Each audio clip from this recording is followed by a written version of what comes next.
Selanjutnya, sekolah tidak layak masih mewarnai dunia pendidikan di tanah air. Pemerintah Provinsi Jawa Barat akhirnya menetapkan jam masuk sekolah menjadi pukul 6.30 pagi. MK memutuskan agar pemerintah pusat dan daerah menggratiskan sekolah negeri dan swasta untuk jenjang SD hingga SMP baik negeri maupun swasta. Karena setelah dewasa, semua orang merindukan masa kecilnya. Dan ternyata jadi dewasa gak seperti yang kita bayangkan.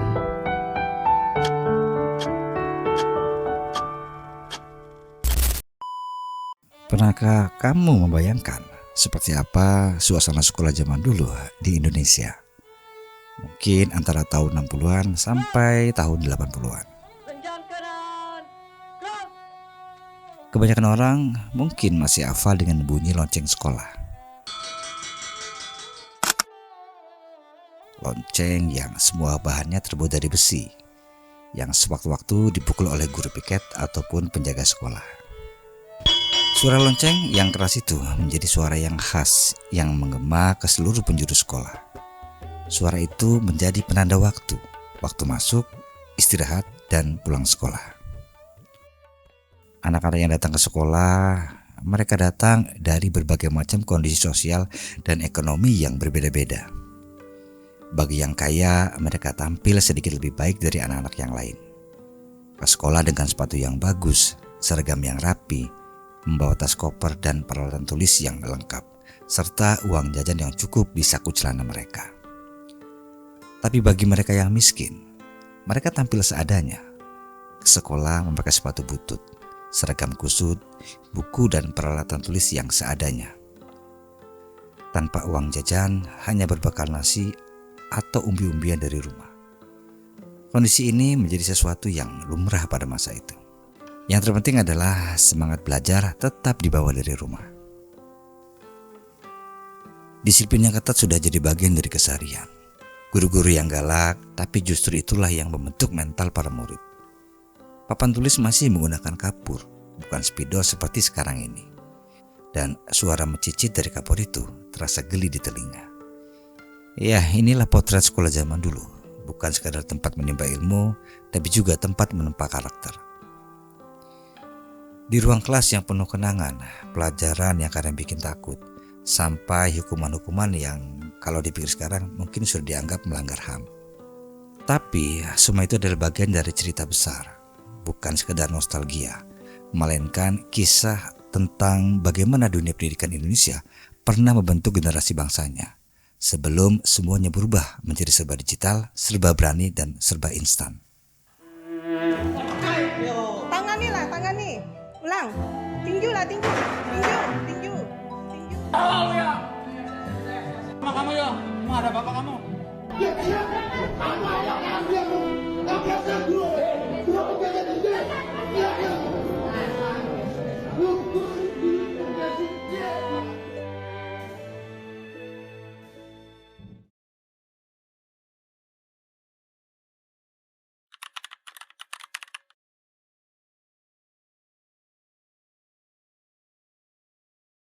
Di masa lalu, kebanyakan anak-anak pergi sekolah dengan berjalan kaki. Kadang jauhnya bisa sampai berkilo-kilometer. Tidak peduli panas terik atau hujan gerimis, kaki mereka tetap semangat untuk melangkah.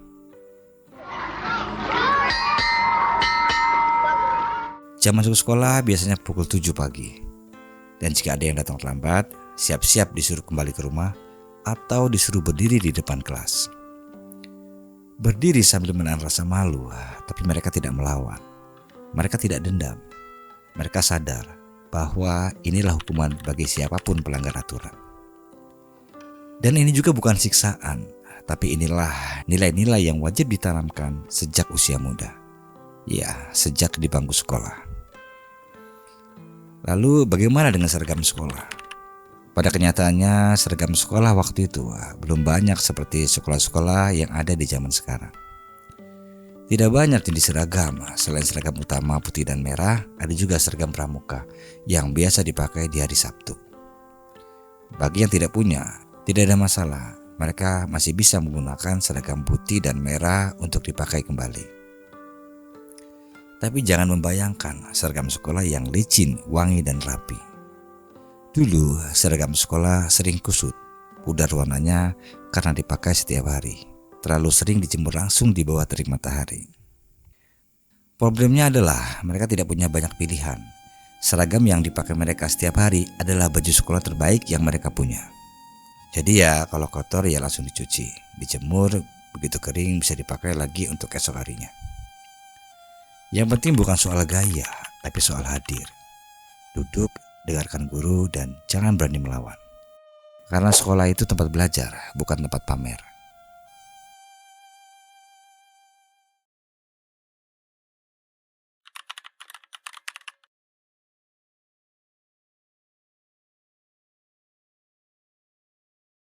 Masuk ke ruangan kelas zaman dulu, jangan harap menemukan AC, proyektor, apalagi layar sentuh.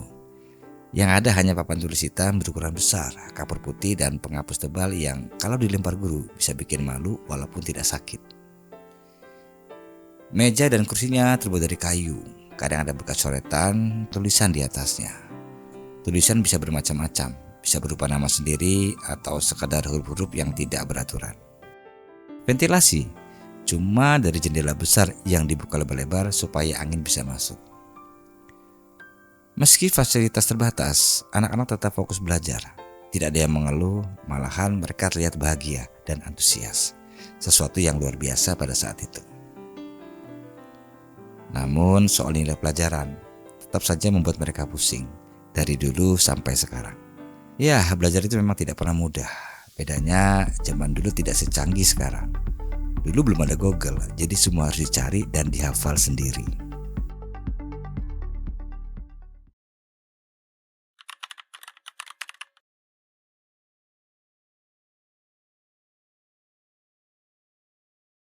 Di zaman itu, guru adalah sosok yang dianggap manusia setengah dewa, terutama kepada mereka yang dicap sebagai guru yang galak. Mau masuk takut. Takut sama siapa? Pak Emot galak. Suaranya yang keras, tajam, dan dengar langkah kakinya saja sudah cukup membuat murid ketakutan. Tapi di balik ketegasan itu, ilmunya dihormati.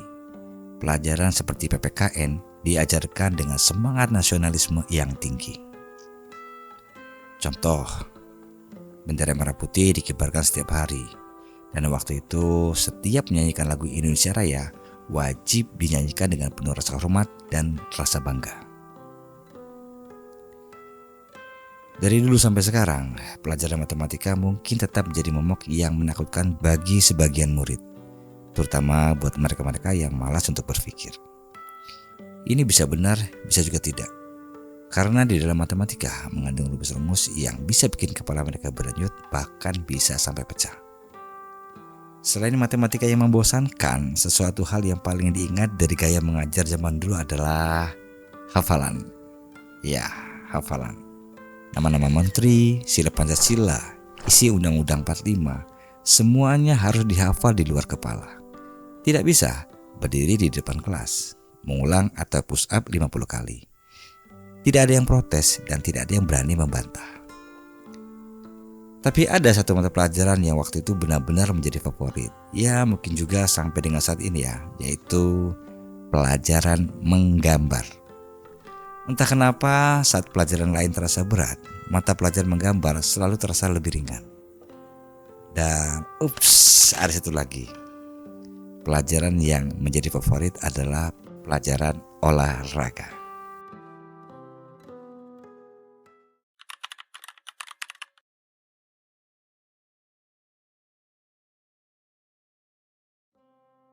Dunia pendidikan dulu akrab dengan rotan dan penggaris kayu panjang. Benda-benda itu menggambarkan sebuah kedisiplinan dan kepatuhan. Bagi murid yang rajin, patuh, dan tidak banyak ulah, ini mungkin tidak jadi masalah. Tapi ini masalah bagi mereka-mereka yang nakal dan bandel di sekolah. Dan yang paling legendaris adalah cubitan di lengan sampai berbekas merah. Dan itu menjadi makanan sehari-hari. Kalau sekarang mungkin itu dianggap sebagai kekerasan terhadap anak-anak. Tapi di masa itu dianggap sebagai bagian dari mendidik.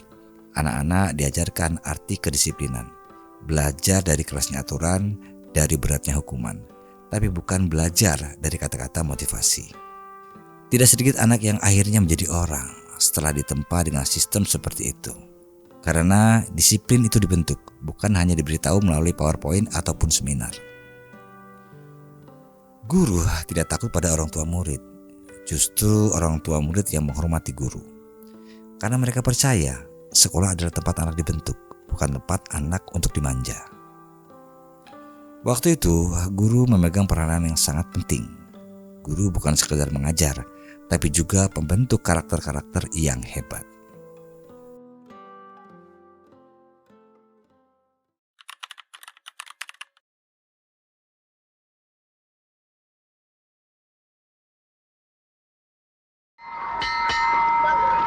Sesuatu yang ditunggu-tunggu dalam kegiatan belajar mengajar adalah waktu istirahat.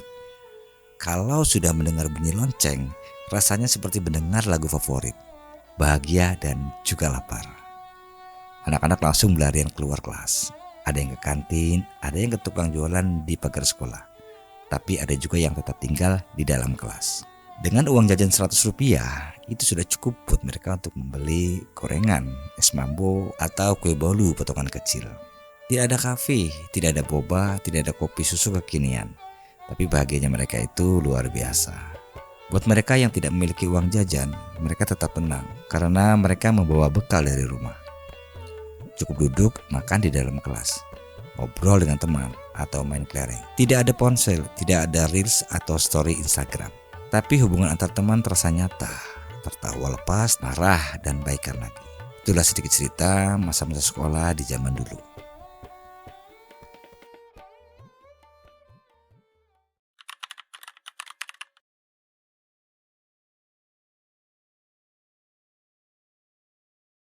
Sekolah zaman dulu mungkin terlihat keras, sederhana, dan terkesan kuno jika dibandingkan dengan sekarang.